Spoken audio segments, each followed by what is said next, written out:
നമ്മളെ വീടാണ്. നിങ്ങളുടെ പേരെന്താ? എന്റെ പേര് മോഹന്. വീട്ടിനകത്ത് നമ്മളെ അമ്മയൊക്കെ ഉണ്ട്. ഉണ്ട്. നിങ്ങൾ ഇവിടെ ഈ ചർച്ചിൽ നടത്തുകയും കാട്ടുന്നല്ല ഇവിടെ എന്തെങ്കിലും പറ്റി പരിപാടി ആക്കിയാലേ ആവുള്ളൂ. അങ്ങനെയല്ലേ ചെയ്യേണ്ടി.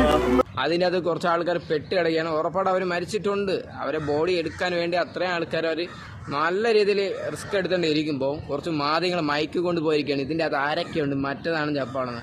സത്യം പറഞ്ഞാൽ ഉണ്ടല്ലോ, നിന്നെയൊക്കെ എന്ത് പറഞ്ഞിട്ട് കാര്യമില്ല. നിൻ്റെയൊക്കെ ചിന്താഗതി, നിൻ്റെയൊക്കെ ചാനൽ ടോപ്പിലെത്തണം, TRP റേറ്റിന് ഹൈ ലെവലിലെത്തണം, ജനങ്ങളുടെ മുമ്പിൽ ഞങ്ങളാണ് ഏറ്റവും കൂടുതൽ പബ്ലിഷ് ചെയ്ത് എന്ന് തെളിയിക്കാൻ വേണ്ടി കുറിച്ചത്. എനിക്കൊക്കെ മനസാക്ഷി ഉണ്ടെങ്കിൽ ഇങ്ങനത്തെ സ്ഥലത്തെങ്കിലും പോയി ഇതൊന്ന് റിപ്പോർട്ട് ചെയ്യരുത്. ഇവിടെ കുറേ ആൾക്കാരെ ജീവൻ പോയി, ജീവിതം പോയി, കടപ്പാടും പോയി, എല്ലാം പോയി. ഇങ്ങനെ പെട്ട് നിൽക്കുമ്പോഴും നിൻ്റെ ഇമാർ കോണായിട്ട് ഇതൊക്കെ കൊണ്ട് പോകുമ്പോണ്ടല്ലോ, ഒന്ന് ആലോചിക്കണം. നിൻ്റെയൊക്കെ ഓഫീസ് ഇതേപോലെ ഇടിഞ്ഞ് താഴെ വീഴുമ്പോഴും അപ്പോഴും മാധ്യമങ്ങൾ ഇങ്ങനെ മൈക്കും കൊണ്ട് വന്നേക്കണം.